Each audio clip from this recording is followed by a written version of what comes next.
One of my favorite genres to watch are horror films. As I get older, I enjoy and appreciate the genre more. The iconic characters that for generations will be remembered, and the unbearable fear, but you can't stop watching it. I love good and bad horror movies. However, I always wondered, why do people make dumb decisions in horror movies? My theory is, the audience needs to feel frustrated to set them on the edge of the seat during horror movies. It makes us question, why are you splitting up and why are you going to investigate by yourself? Good horror movies have frustration as well, but it's not by the short-term dumb decision making. Watching Satoshi Kon's Perfect Blue, I was driven mad with frustration during the second half of the movie, but in a great way.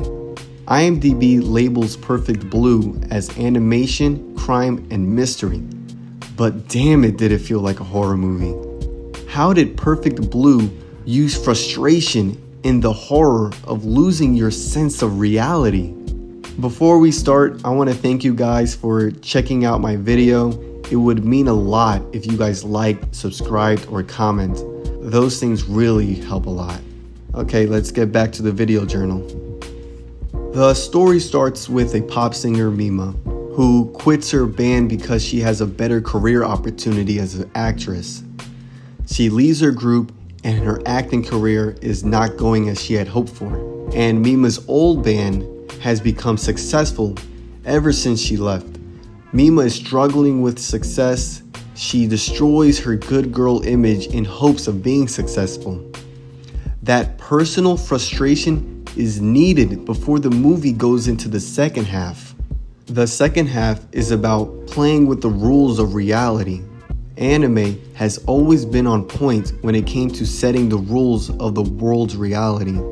The physics of that world is explained clearly. Even if the anime involves demons, chakras, or flying, it's explained so clearly to the point where I would even think that I could fly if I put the energy and the time into it. In the first half of Perfect Blue, the reality is the same as ours until she begins to destroy her good girl image. We see two hints of reality about to shift. One is Mima's self-reflection trying to talk her out of being an actress and going back to being a pop singer. The second hint is when a scene plays out and it turns out to be from the TV show. I feel it has to hint before we double down and beat reality to the ground in the second half of the movie. I talked about this in my setup punch theory in my Dunkirk video, which you guys should check out. The turning point is when Mima gets hit by the truck chasing her. Then we fall into this rabbit hole full of exhaustion and horror of not knowing what's real or a dream. Constantly questioning what's reality becomes the horror in this movie. It's completely different than how Perfect Blue first started. And each time we're in a reality, something scarier happens each time. Never knowing if this reality has actual consequences to the murders committed puts us on the edge of our seat. They even fool us to think that Mima's under police custody for the murders, and then we find out that we're back in the studio shooting the TV show. This is when Mima gets the recognition that she was seeking for, her acting talent, but she's exhausted from what just happened.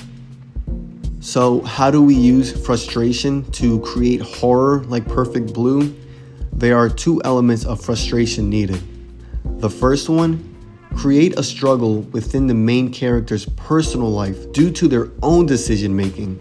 Keep punching down. These frustrating decisions need to have a psychological effect and long-term effect on the character's journey.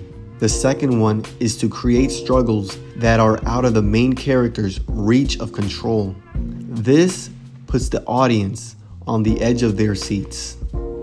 Rank Light Spark. Thank you guys for watching and see you next time.